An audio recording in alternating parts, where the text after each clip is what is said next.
आणि मला कॅमेऱ्यासमोर काम कसं करायचं हे आणि मग मला परत 2 वर्षांनी एप्रिलमध्ये वगैरे यासाठी बोलवलं आणि तेव्हा म्हाळसा असं समोर लिहिलेलं आणि पुढे असा पुन्हा अख्खा पॅरा. म्हणजे ती ओळख देण्याचं काम पूर्णपणे जय मल्हार आणि म्हाळसाचं आहे. तू काय तयारी लागली त्या रोलसाठी? म्हणजे तो म्हाळसाचा ऍटिट्यूड आहे, ते देवी आहे, राणी आहे, तर तेवढं ते म्हणजे तुमचा तो प्रेझेंटेबल असणं म्हणजे नॉर्मल याच्यात नाही, पण राणीमय होणं, देवीमय होणं, सो ते एक सगळं त्याच्यात शिकावं लागलं. म्हणजे मला असं खूप जाणवलं की त्या एनर्जीने माझ्याकडून ते काम करून घेतलंय. आणि नो डाऊट आध्यात्मिक एक्सपिरियन्स खूप छान छान आले मला. तेव्हा एक आजी आल्या आणि त्या मला म्हणाल्या, तू अजून माझा नवस पूर्ण केला नाहीस, मला खूप मेहनत घ्यायची आहे वेगवेगळ्या भूमिकांसाठी.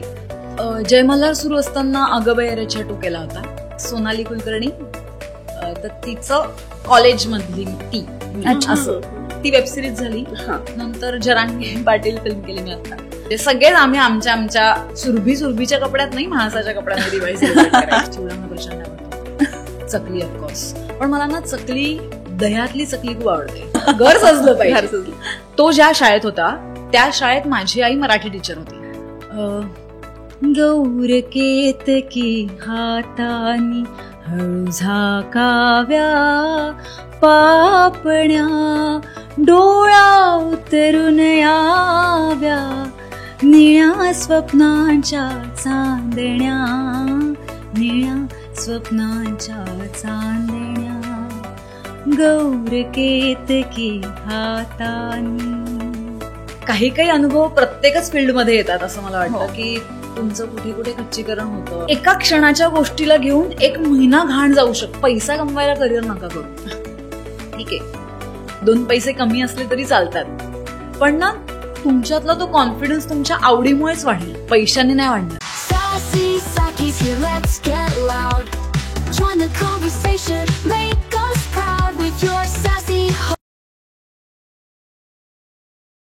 नमस्कार, सॅसी सखीमध्ये आपलं पुन्हा एकदा स्वागत आहे. तुम्हा सगळ्यांना दिवाळीच्या खूप खूप शुभेच्छा. हॅपी दिवाळी. आज आहे आपला दिवाळी स्पेशल एपिसोड, पण त्यापूर्वी एक विनंती. सॅसी सखीचा 98% वॉच टाइम हा नॉन सबस्क्रायबर्स कडनं येतो, तर तुम्हाला सॅसी सखीचा कंटेंट जर आवडत असेल तर प्लीज सॅसी सखी चॅनलला सबस्क्राईब करा. चला तर मग आज आपण गप्पा करणार आहोत एका अशा अभिनेत्री बरोबर जिने मराठी इंडस्ट्रीमध्ये स्वतःचं एक वेगळं स्थान निर्माण केलं. जय मल्हार या मालिकेमध्ये तिने साकारलेली म्हाळसा देवी ही भूमिका प्रत्येकाच्या मनात घर करून बसली आहे. होय, आज आपल्यासोबत आहे सुरभी हांडे. वेलकम सुरभी. सुरभी, तुझं खूप खूप स्वागत आहे सॅसी सखीमध्ये. थँक्यू सॅसी सखीज, लीना आणि मिनल, थँक्यू सो मच. दिवाळीच्या हार्दिक शुभेच्छा तुला, तुम्हाला दोघींनाही आणि सगळ्या प्रेक्षकांना of course. Thank you so much. Surabhi, तू मूळची कुठली आहेस? ओके, सो माझा जन्म भंडाऱ्याचा आहे. नागपूरमध्ये भंडारा जिल्हा, त्याच्यात माझा जन्म झाला होता. आणि त्यानंतर मी जळगावला, म्हणजे अगदी वर्षभरात जळगावला मी आले. सो 12वी पर्यंत जळगाव. ओके. मग परत नागपूर. अच्छा. कारण मी तिकडे कथक शिकत होते, तर माझं एक फ्रेंड सर्कल छान झालेलं, म्हणून मी नागपूरला कॉलेज केलं पुढचं ग्रॅज्युएशन LAD कॉलेजला. बस मग तिकडनं काय मुंबई पुणे सुरू. मग नागपूर, भंडारा, जळगाव पासून मराठी फिल्म इंडस्ट्री पर्यंतचा प्रवास कसा होता तुझा? ऍक्च्युली मी नाटकात काम करत होते आधी शाळेत, कॉलेजमध्ये वगैरे, राज्यनाट्य, कामगार कल्याण स्पर्धा वगैरे अशा सगळ्या. आणि कॉलेजमध्ये असताना आम्ही एक महानाट्य करत होतो. महानाट्य म्हणजे ॲज सच महानाट्य नाही, पण त्याचे प्रयोग खूप झाले. स्वामी नावाचं नाटक होतं विवेकानंदांचं. तर त्या नाटकामध्ये मी होते. सो ते करताना माझं ना खरं तर कधीच असं ठरलेलं नव्हतं की मी ॲक्टिंग फील्डमध्ये येईन, कारण मी ग्रॅज्युएशन सायकोलॉजीमध्ये केलंय.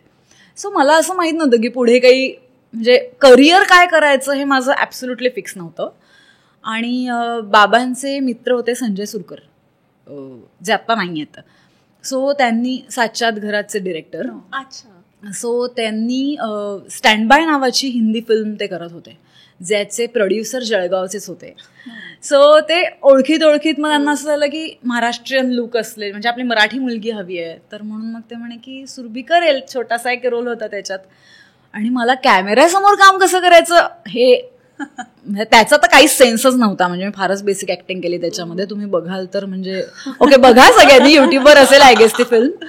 आणि तिथून खरी सुरुवात झाली कॅमेरा समोर. तेव्हा मी ग्रॅज्युएशन, त्यानंतर कॉलेज, म्हणजे हे मला वाटतं एक 8वी-9वीतली गोष्ट आहे या फिल्मची. त्यानंतर माझं नाटक वगैरे सुरू होतं आणि आंबडगोडसाठी परत बाबांच्या एका मित्रानेच विचारलं की सुरभी करेल का, एक सिरियल स्टार प्रवाहाची येते. सो म्हणलं ओके चल करूयात. तेव्हा ग्रॅज्युएशनच्या लास्ट इयरला होते मी, शेवटची एक्झाम होती. म्हटलं ती झाल्यानंतर मुंबईला जाऊन सिरियल करू.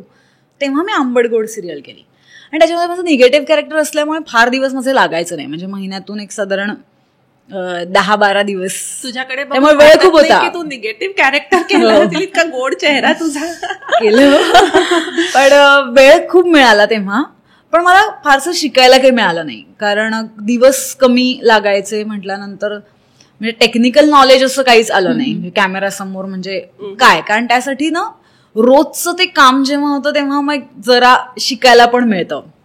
म्हटलं यार जाऊ दे. मग मला आई हेही बोलली होती की बस आता, म्हणजे जर काही होत नसेल पुढे तर ये ना, पुढचं ठरव. तसे तुझं काही ठरलेलं नाहीच आहे. पुढचं काही ठरवशील, काही पुढचं शिक्षण घेशील तेव्हा तुझं आपोआपच ठरेल कशात करिअर करायचं, काय करायचं वगैरे. मग आता तेव्हा पण मी फार असा प्रॅक्टिकल एक विचार केला होता की जून वगैरे पासून ऍडमिशन सुरू होतात. सो बेस्ट वे एप्रिल महिना होता तेव्हा.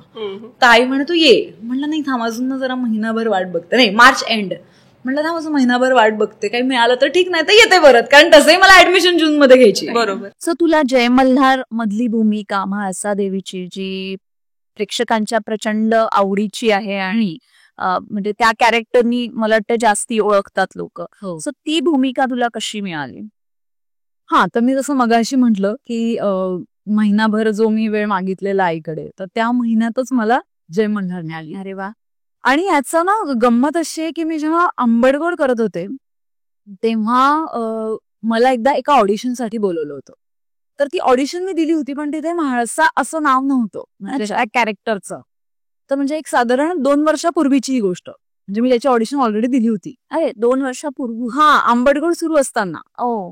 आणि मग मला परत 2 वर्षांनी एप्रिलमध्ये वगैरे यासाठी बोलवलं आणि तेव्हा म्हाळसा असं समोर लिहिलेलं आणि पुढे असा पूर्ण अख्खा पॅरा. तर तो वाचला वगैरे आणि मला फक्त ना असं होतं यार नाव बदलायला पाहिजे, नाव नाहीये छान हे. म्हणजे तेव्हा नाव अजिबात आवडलं नव्हतं आणि त्यानंतर तर म्हणजे खूपच आवडायला लागलं ते नाव, नो डाऊट गेसली. पण तेव्हा मला असं झालं सर आपण नाव नाही का बदलू शकत, नाव बदलूयात फक्त प्लीज. तर ते म्हणाले की नाही, नाव पॉसिबलच नाही बदलणं म्हणजे तुला कळेल पुढे. आणि मला पूर्ण स्टोरी तेव्हा सांगितली नाहीये शक्य वगैरे. म्हटलं ठीक आहे. तर ते लगेचच झालं आणि मग काय, मग म्हाळसा हळूहळू कळायला लागली. तू काय तयारी केली त्या रोलसाठी? म्हणजे तयारी तर एकतर खूपच छान मराठी असणं महत्वाचं होतं. छान म्हणजे एकतर माझं कॉलेजमध्ये संस्कृत होतं, त्यामुळे मला थोडंफार होता म्हणजे त्याचं एक जे पौराणिक भाषा असते ना त्याबद्दल. तर पण त्याचा एक टोन म्हणा किंवा ती जी म्हाळसाची ग्रेस होती, ऍटिट्यूड, तर तो म्हाळसाचा ऍटिट्यूड आहे. ते देवी आहे, राणी आहे, तर तेवढं ते म्हणजे तुमचा तो प्रेझेंटेबल असणं, म्हणजे नॉर्मल याच्यात नाही पण राणीमय होणं, देवीमय होणं. सो ते एक सगळं त्याच्यात शिकावं लागलं. म्हणजे तर त्याला तेवढा वेळ गेलाच. म्हणजे 1-2 महिने अगदी प्रॉपर स्क्रिप्ट मोठमोठ्याने वाचून की ते कसं प्रनाऊन्स कसं होतंय आणि काय ते सगळंच ओव्हरऑल. आणि मग कळत गेली भूमिका आणि छान वाटलं. आणि मला ना एक गोष्ट खूप छान जाणवायची तेव्हा की मी सेटवर जाईपर्यंत नॉर्मल असायचे, पण सेटवर गेल्यानंतर ती साडी नेसली, ते दागिने घातले, ती वेणी, आधी वेणी होती मग आंबाडा होता, असं 2-3 हेअरस्टाईल त्यात झालेल्या आहेत.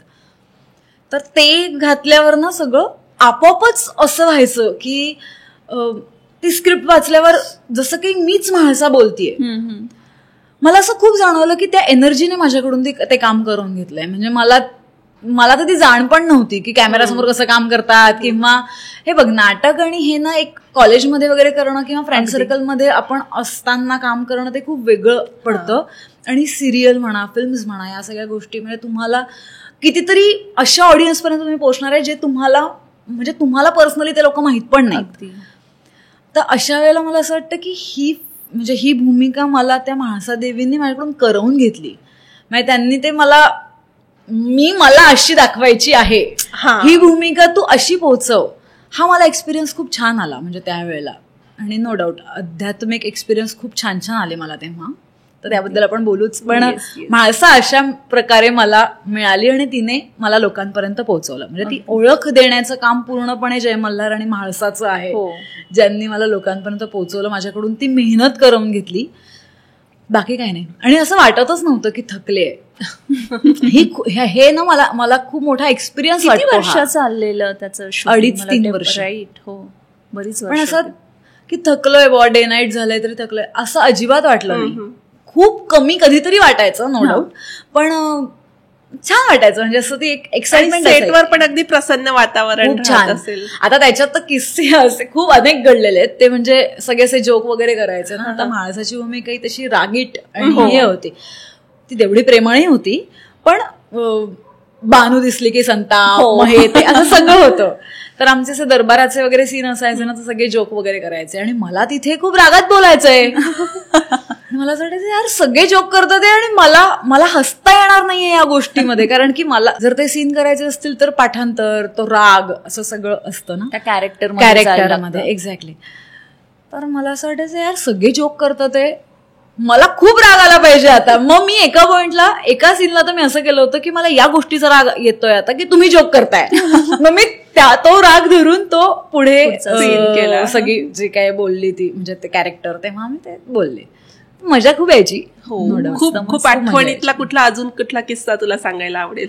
लोक आम्हाला तिघांना भेटायला यायचे. तिघांना म्हणजे ऑफकोर्स सगळ्यांनाच, आणि सेट वगैरे बघायला, कारण सेट खूप सुंदर होता आमचा. तर तिघांच्या अशा रूम्स आजूबाजूला, तर त्यांना मला भेटायचं असायचं, पण त्यांना असं वाटायचं की ही भेटल्यावर रागवेल, चिडेल आपल्यावर असं वगैरे. तर मी अजूनही हे लोकांना सांगते, याआधी सांगितलं होतं की मी म्हाळसा नाहीये, मी ती भूमिका फक्त करत होते, म्हणून सुरभी रागीट नाही होत. तर ते लोकांना इतकं हे वाटायचं. मग मला बाहेरून असं बोलवणं की म्हाळसा जरा बाहेर आहे ना, लोकांना भेटायचंय, ते इथे यायला घाबरतायत. मग मी बाहेर गेल्यावर त्यांना त्याच्यासोबत फोटो वगैरे काढल्यावर ते नॉर्मल व्हायचं की ओके आपल्याला जे वाटलं होतं तसं नाहीये, आपण फोटो वगैरे काढू शकतो. असे अनेक किस्से झाले. प्रेक्षकांचा खूप छान फीडबॅक आला आहे, त्याबद्दल काही सांगशील तुझं? म्हणजे प्रेक्षकांनी काय मेसेजेस तुला पोहोचवले या भूमिकेबद्दल?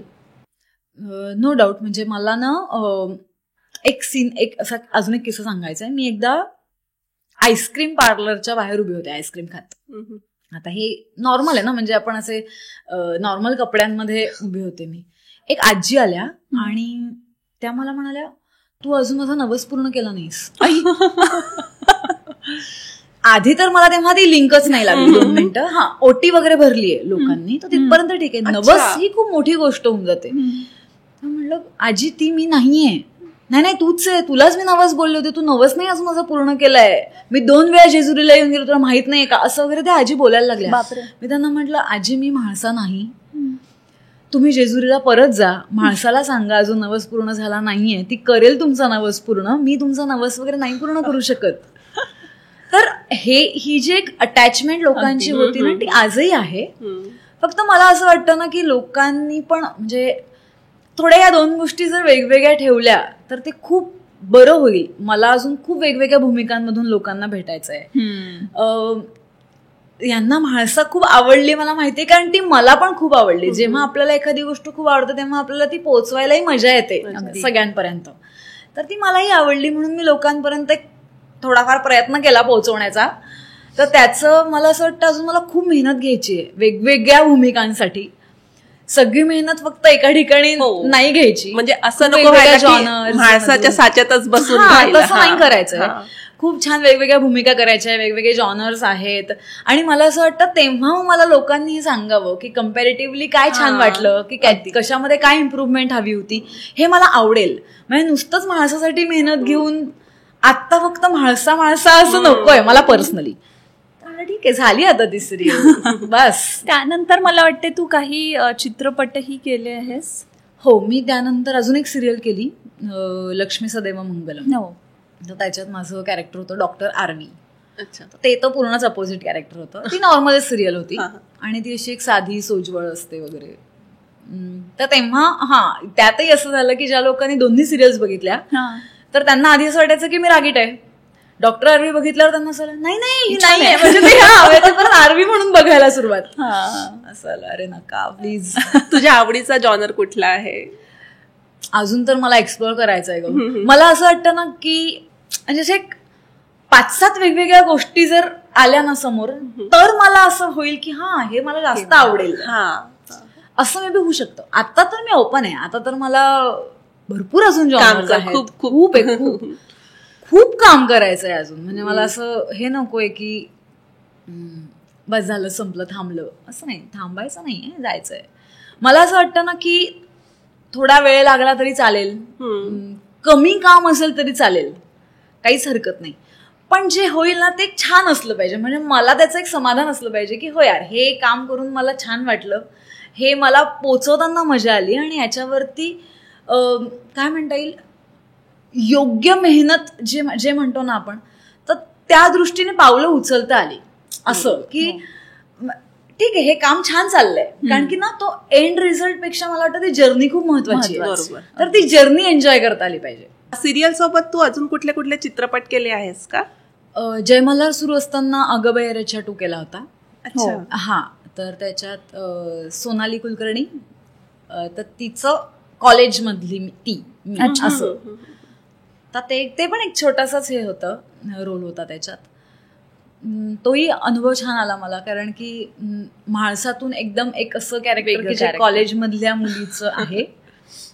4-5 दिवस शूट होतं माझं, पण मजा आली मला त्या 4-5 दिवसात. टीमही खूप छान होती आमची, केदार शिंदे सर होते, छान टीम होती. सो त्यानंतर मी एक वेबसिरीज केली जी हॉरर कॉमेडी होती, त्यामुळे तोही एक वेगळा जॉनर होता. ती पण टीम छान होती. म्हणजे मला असं वाटतं लकीली आजूबाजूचे लोक खूप चांगले मिळाले, टचवूड. म्हणजे असं कधी झालं नाही की हां काही अनुभव प्रत्येकच फील्डमध्ये येतात असं मला वाटतं की तुमचं कुठे कुठे खच्चीकरण होतं, कुठे कुठे आपल्याला येत काही नसतं, हे आपल्यालाही माहिती असतं. पण कधी कधी काय होतं ना की असेही लोक आपल्याला लागतात की ठीक आहे ग काही होत नाही, येईल, एवढ्या वाक्याने खूप गोष्टी घडतात. पण असेही लोक असतात की जे फक्त काही बोलायचं काही नाही, ते बोलायचं नाही, जेव्हा बोलत नाही ना ते तेव्हा जास्त हर्टिंग असतं असं मला वाटतं. तसे अनुभव पण आलेत खूप सुरुवातीला, पण मग तेव्हा मी ठरवलं की नको, असं याच्याकडे लक्ष देत बसले तर मी पुढे जाऊ शकणार नाही. ठीक आहे ना, आले काय होते, उलट ह्यातून मला असं वाटतं की माझ्यात जास्त चांगली प्रगती होईल.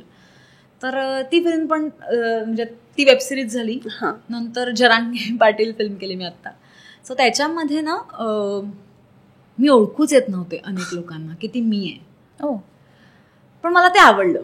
असं की छान, म्हणजे चांगलं आहे की काही हरकत नाही. म्हणजे मला ओळखलं पाहिजे हे माझ्यासाठी कंपल्शन नव्हतं. मला असं आलं की ठीक आहे मला काहीतरी वेगळं करायला मिळतंय, केस वेगळे, साडी वेगळे, रंग बदललाय त्याच्यात माझा,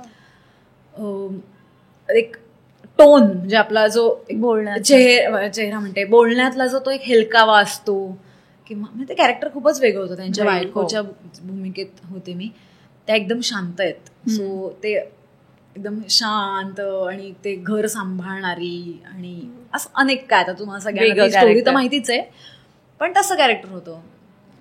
मजा आली. अजून तर बरंच करायचं आहे. आज आपण दिवाळी स्पेशल करतोय सुरभी, तर तू आता 2-3 वर्ष जेव्हा शूटमध्ये फुल टाइम बिझी होती, तुझ्या आय थिंक दिवाळी पण सेटवरच गेल्या असतील. तर ते तेव्हाच्या आठवणी काही?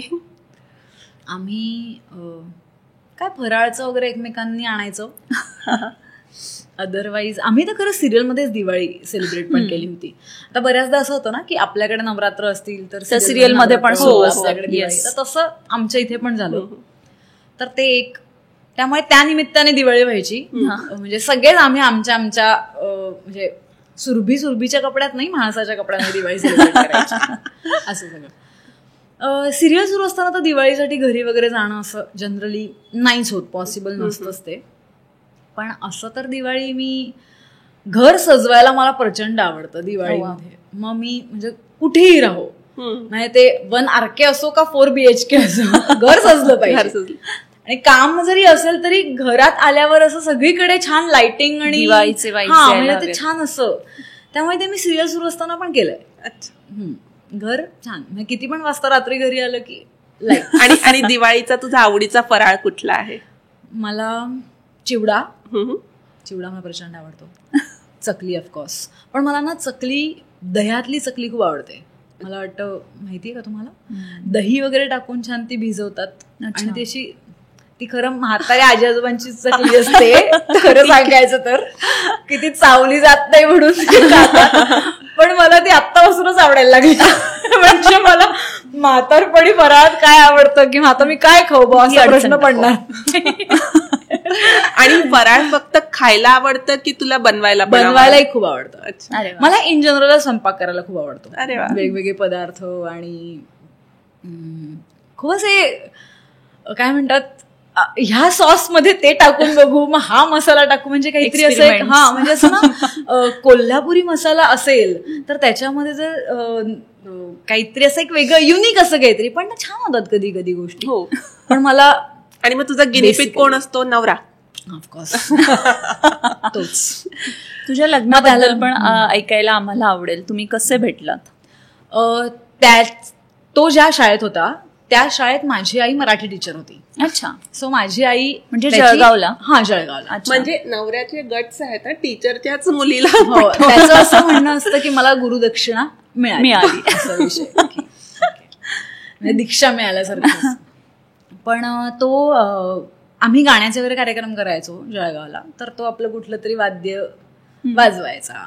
म्हणजे तेव्हा आम्ही खूप असं एकमेकांना खूप असं म्हणजे ओळख होती, पण अशी मैत्री नव्हती. जे की त्याच्या आई वडिलांशी माझी जास्त मैत्री होती, काकूंशी असं.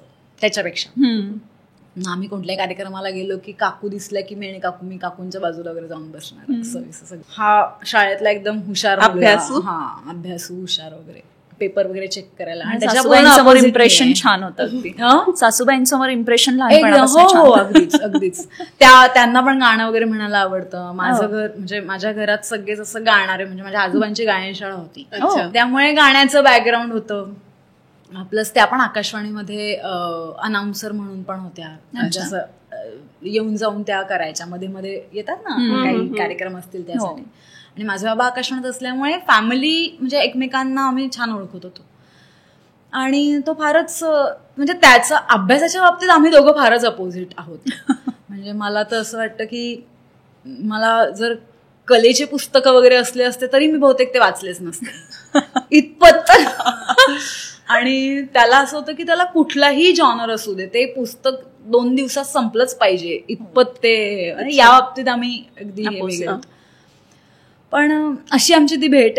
आणि मी 12वीत असताना म्हणजे नागपूरला यायच्या आधी माझी गाण्याची परीक्षा होती, विशारदची. अच्छा. तर ती एक साधारण एप्रिल-मेच्या दरम्यान असते विशारदची परीक्षा. तर त्याने माझ्या एका मैत्रिणीकडून माझा नंबर घेतला आणि त्याने मला मेसेज केला. आणि माझं ना तेव्हा एक असतं ना नेट पॅक संपतंय. मग मी त्याला, तू माझं नेट पॅक भरतानाच मी तुझ्याशी पुढे बोलू शकेल, म्हणजे मला काय प्रीपेड पोस्टपेड वाला तो विषय असतो ना, माझं भरून दे वगैरे. आणि ते तो टेक्स्ट मेसेजेस वाला टाइम असेल. टेक्स्ट. आणि ही गोष्ट आहे 7 मेची. आणि आम्ही 4-5 दिवस बोललो. आणि माझ्या आईला तो आवडतोय मला माहिती होतं, त्यामुळे मला तिथे असं फार टेन्शन नव्हतं. म्हणजे आई बाबा ओळखतात, आईचा आवडता विद्यार्थी आहे वगैरे असं सगळं, त्यामुळे तो काही प्रश्न नव्हता. तर मी 4-5 दिवस बोलत 11 तारखेला रात्री 12 वाजता त्याने मला विचारलं. आणि 12लाचा वाढदिवस असतो, 12 मेला. त्याला काय म्हटलं तर वाढदिवस नाही तर काय म्हणणार नाही, वाढदिवस आहे म्हटल्यानंतर म्हणजे आता तर नाही म्हणण्याचा प्रश्न येत नाही. पण मुद्दा असा आहे की 20 तारखेला माझा वाढदिवस असतो. मग मी म्हटलं की मी तुझा वाढदिवस आहे म्हणून हो, म्हणजे मी त्याला हे बोलले नाही, इव्हन तोही माझ्याकडे हे बोलला नाही. आता त्याला म्हणणार, त्याला आता हे माहिती आहे. आणि मलाही कळलं होतं ते की त्याला असं वाटलं असेल की आज जर विचारलं तरी नाही म्हणणार नाही असं. पण मी तिथे परत स्वतःचा एक विचार केला की नाही, 8 दिवसांनी माझा वाढदिवस, मी माझ्या वाढदिवसाला उत्तर देईन. मग मी त्याला 20 तारखेला जळगावला गेल्यानंतर सांगितलं हो असं. पण त्यानंतर आमचं बऱ्यापैकी लॉंग डिस्टन्स होतं, कारण तो त्यानंतर न्यूझीलंडला गेला. तो तेव्हा फ्लाईंग साठी गेला होता, तो पायलट होता. अच्छा. सो त्याचा तिकडे, मग मी नागपूरला. आमचं लॉंग डिस्टन्स 15-15 दिवसांनी आम्ही बोलायचो फोनवर. मग तो परत आल्यानंतर मग आमचं नॉर्मल ना, तेव्हा आम्ही खूप चांगले ऍक्च्युली फ्रेंड्स झालो. आणि मग डायरेक्ट लग्नाचं हे झालं. मस्त. अच्छा. अशी ती आता ही स्टोरी सांगायला गेली ती खूप मोठी होईल. आता कसं शॉर्टकट मध्ये पटपट. तू आता म्हणालीस की तू विशारद केलं गाण्यात, तर एखादं गाणं म्हणून दाखव ना आमच्यासाठी, आमच्या प्रेक्षकांसाठी सुद्धा. नाही केलंय विशारद. नको ग, असं नको ग, मांड कुठलं म्हणजे मला. ओके, मी गाणं ना, माझे बाबा आकाशवाणीत संगीतकार होते, आता रिटायर झाले ते. सो त्यांनी संगीतबद्ध केलेलं एक भावगीत म्हणते. पूर्ण नाही, थोडंसंच एक ध्रुपद असं थोडंसं, कारण एवढी काही प्रॅक्टिस वगैरे माझी नाही आहे. ओके. गौर केतकी हातानी हळू झाकाव्या पापण्या, डोळा उतरून याव्या निळ्या स्वप्नांच्या चांदण्या, निळ्या स्वप्नांच्या चांदण्या, गौर केतकी हातानी. बस. हे गाणं देवकी पंडितांनी म्हटलं होतं. No doubt. आता ते फारच सुंदर होतं. मला आता हे पुढचं फारसं आठवत नाही आणि मला खूप वेळेवर गाणं म्हणायला लावल्यामुळे पण पुढच्या वेळेला आपण परत एकदा भेटूयात तेव्हा जरा मी गाणं पूर्ण वगैरे म्हणेन, तयार करून येईन आणि तयारीत आवाज जाण्याच्या. थँक्यू. थँक्यू सुरभी, खूप छान गाणं म्हणलंस तू. Thank you so much. सो तू विशारद पण केलं आहेस, पण आणि आय थिंक सायकोलॉजीमध्ये तुझं ग्रॅज्युएशन झालं आहे. तू जर ऍक्टर नसती झालीस तर तू कुठला करिअर ऑप्शन चूज केला असता? मी तुला मगाशी म्हटलं की तसंच की करिअर कशात करायचं हे ठरलंच नव्हतं माझं. त्यामुळे मला वाटतं तेव्हाचा जर आत्ता मी विचार करेल तर मला माहित नाही मी कशात करिअर करेन, हे ते माझं उत्तर आहे. पण मला आत्ता असं वाटतं की मला आवडेल काहीतरी आत्ताच्या कंडिशनला की सायकोलॉजीमध्ये तर पुढे करायला आवडेलच माझं, मी परत कंटिन्यू ते करेन साईड बाय साईड. आणि दुसरं ना, थोडं स्पिरिच्युअलिटी बद्दल जर काही असेल तर मला अगदी आवडेल. म्हणजे मी स्वतः पण त्याच्यामध्ये आता जरा त्याचा अभ्यास करणं किंवा त्या गोष्टी आवडतात मला, तर लोकांना त्या गोष्टीकडे वळवायला आवडेल मला. आणि खूप कमी वयापासून मला असं वाटतं की मेडिटेशन आणि अध्यात्माबद्दल लोकांना, असं नाही की खूप असं डीप नॉलेज नाही घ्यायचंय, पण एक बेसिक. कारण आपल्याकडे ना खूप असं पटकन मनाला गोष्टी लागतात. आपण पटकन असा विचार करतो की हे माझ्यासोबत झालं नाही आता, म्हणजे एका क्षणाच्या गोष्टीला घेऊन 1 महिना घाण जाऊ शकतो आरामात. तर तो क्षण चांगला करता आला पाहिजे, यासाठी ही गोष्ट खूप महत्वाची आहे असं मला पर्सनली वाटतं. आणि आत्ता जर मला असं म्हटलं, तू करिअरचं म्हटलं, मी करिअर नाही म्हणणार त्याच्यात, पण आवडेल लोकांना त्याबद्दल थोडंसं सांगायला, गाईड करायला की करूयात. गाईड नाही करणार मी, पण मला असं वाटतं आपण असं म्हणतो ना की एक्सरसाइज करण्यासाठी तुम्हाला कोणीतरी सोबत पाहिजे. बेस्ट वे तुम्ही कोणातरी सोबत घेऊन जाणं, तुम्ही एक्सरसाइज करालच. तसं मला वाटतं की मी बसेन, तुम्ही पण बसा, आपण अर्धा तास डोळे बंद करून बसूया, कसं वाटतंय बघू, बास. त्याच्यामध्ये प्रत्येकाचा अनुभव वेगवेगळा असणार आहे. आणि खरं सांगू का की मेडिटेशनचा अनुभव हा प्रत्येकाचाच वेगळा असतो, कोणालाच सारखा येत नाही. त्यामुळे तू रेग्युलरली मेडिटेशन मी करते. येस. अच्छा. मी खरंच म्हणजे मला ते आता आवडायला लागलंय, म्हणून मला आता असं होतं की त्यामुळे करिअर नाही, पण मला आता ती नवीन आवड काय आहे हे मला आता लक्षात आलंय. मला असं वाटतं जसं जसं आपण ग्रो होतो ना, तर या सगळ्या गोष्टी मला असं अगदी लहानपणी आपल्याला कदाचित नाहीच कळत, पण ऍज यू ग्रो ओल्ड या गोष्टी पण आपण हळूहळू शिकत जातो. आपल्याला या गोष्टींची आवड निर्माण होते, इम्पॉर्टन्स कळायला लागतं. तसंच अजून एक मला असं वाटतं की एक खूप गोष्ट जी कदाचित आपण 20s मध्ये खूप कॅज्युअली घेतो is like friendship, female friendships. तुझा आहे असा अगदी घट्ट सर्कल अजूनही क्लोज? नाही, आत्ता नाहीये.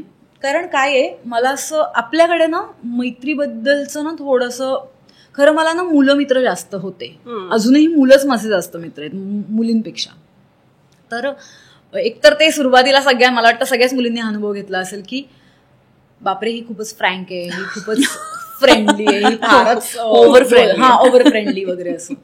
मग अशा वेळेस होते, अरे एवढे बॉयफ्रेंड्स नाही ठेवणार आहे मी, म्हणजे अगदी स्पष्ट एवढं का. आणि त्यावेळेला तुम्ही खरं सांगू का, मी एकतर फारच ओल्ड स्कूल आहे, एक म्हणजे एक असं वगैरे आहे. म्हणजे माझं खूप आधीपासूनच तसंच आहे.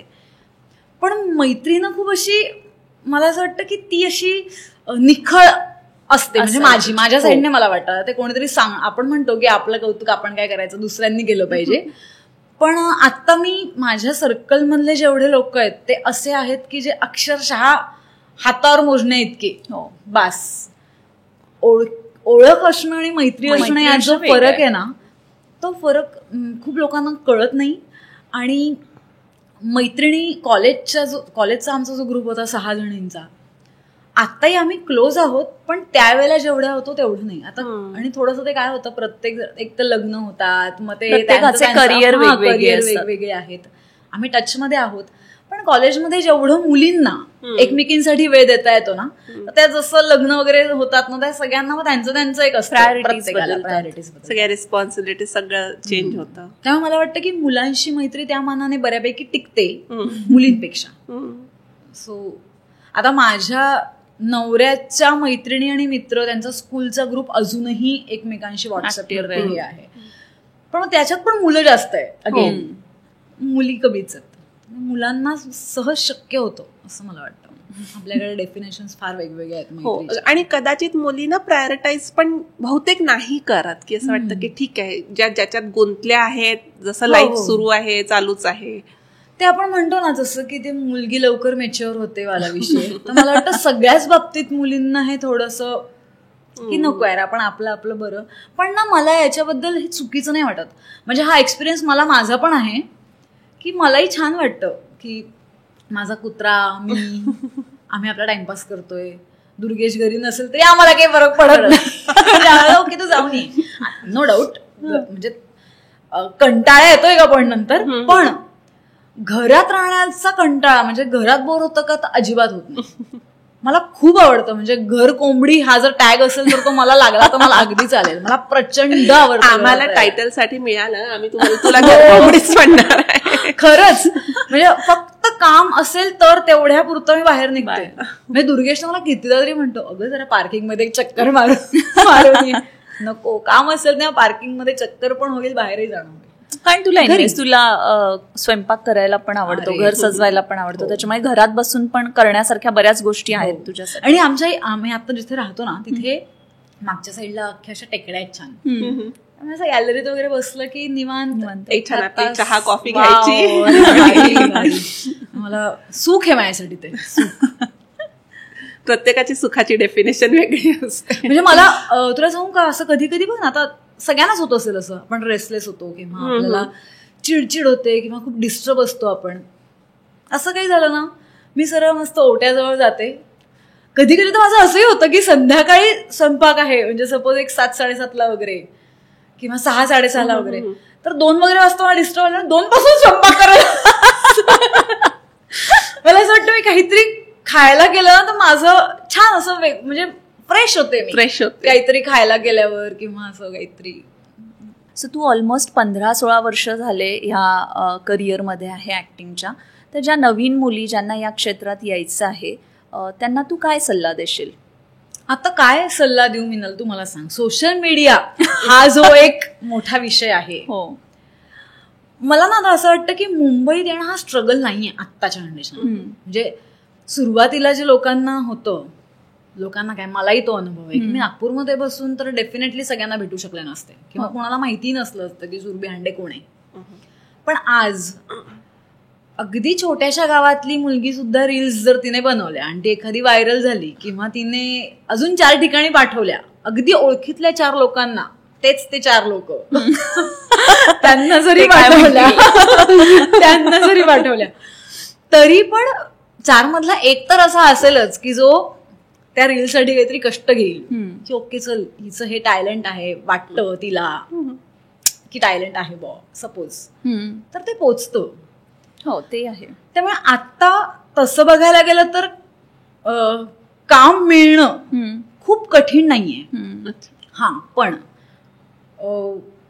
कितीही झालं तरी गाणं असो, डान्स असो, अभिनय असो, बेस पक्का झाल्याशिवाय याच्यात येऊच नका असं मी सगळ्यांना सांगेन. म्हणजे रील्स ही गोष्ट 1.5-2 सेकंदाची गोष्ट म्हणजे त्याच्यातून करिअर नाही घडत. हे खूप टेम्पररी आहे सगळं आत्ताचं. बबल आहे. बबल आहे.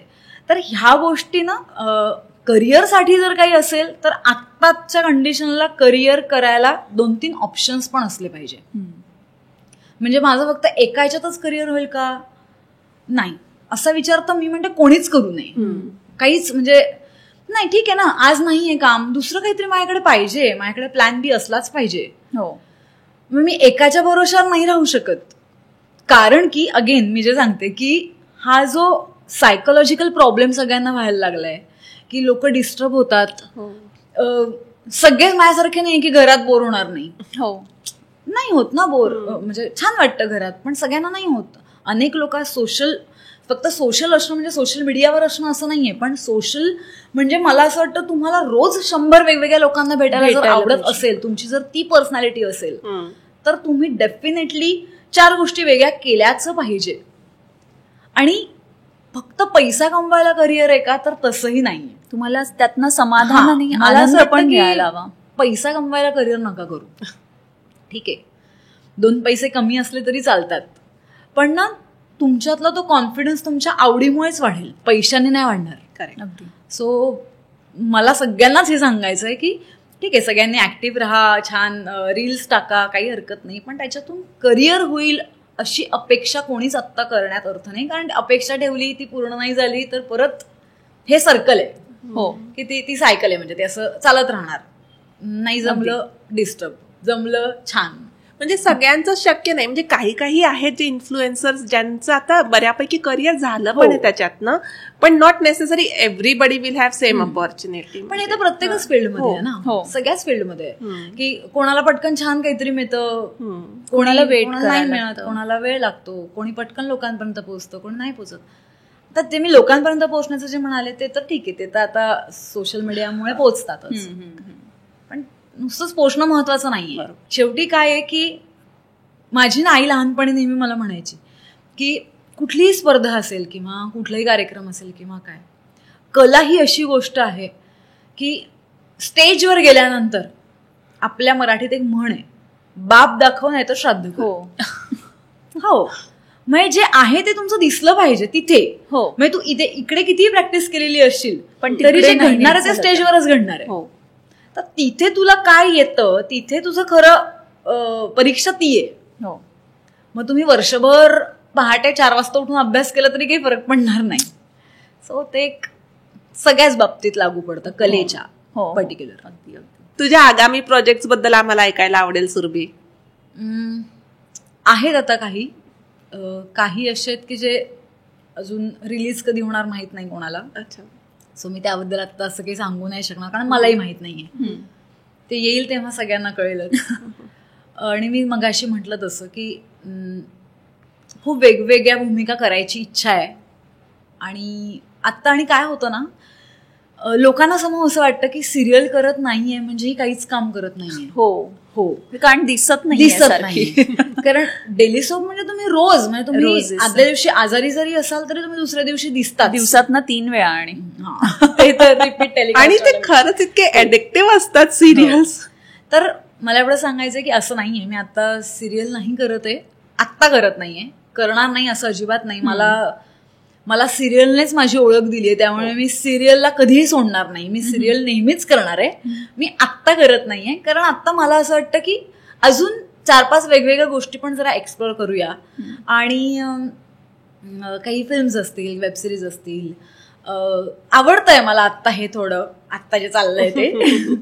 सो लवकरच सिरियलमध्ये पण दिसेल, पण काम करत नाही असं नाहीये, आहे, येईल पुढे, जसं येईल तसं कळेलच. सो सरप्राईज म्हणून घ्या, शॉक म्हणून नको. तुझ्यासाठी ना एक गेम आहे, दिस ऑर दॅट चॉईसेस. तू काय पिक करशील याच्यापैकी? ठीक आहे, मी स्टार्ट करते. क्लासिकल म्युझिक किंवा Bollywood beats? Classical. Stage acting किंवा टीव्ही? दोन्ही यार. म्हणजे हे नाही, याच्यामध्ये असं हे नाही सांगता येणार. ठीक आहे. ट्रेडिशनल साडी किंवा वेस्टर्न आउटफिट? दोन्ही. हा स्किप नको करू, पण छान आहे, म्हणजे दोन्ही आवडेल. चालेल. बुक्स और वेब सिरीज? त्याच्यात बुक्स चालेल मला, पण त्याच्यात माझे खूपच ठराविक जॉनर आहेत, त्यामुळे web series maybe. Romantic role किंवा powerful woman role? Powerful women, जो ऑलरेडी तू केलेला आहेस. मला अजून असे करायला आवडतं. राईट. रोमॅन्टिक कधीतरी. पुढच्याचं कदाचित उत्तर ऑलरेडी आपल्या बोलण्यातनं आलंच आहे. कुकिंग और ऑर्डरिंग आउट? कुकिंग. ऑब्विसली. अच्छा. Are you a phone call person किंवा टेक्स्ट पर्सन? Phone call. तिने पहिले फोन केला होता मला. मला मेसेजेस करायला प्रचंड बोर होतो. म्हणजे मी व्हॉइस मेसेजने लोकांना सांगते, ऐक ना मला मेसेज करायला बोर होतोय, टाईप करायला बोर होतोय, फोन कर, हे मी सांगते.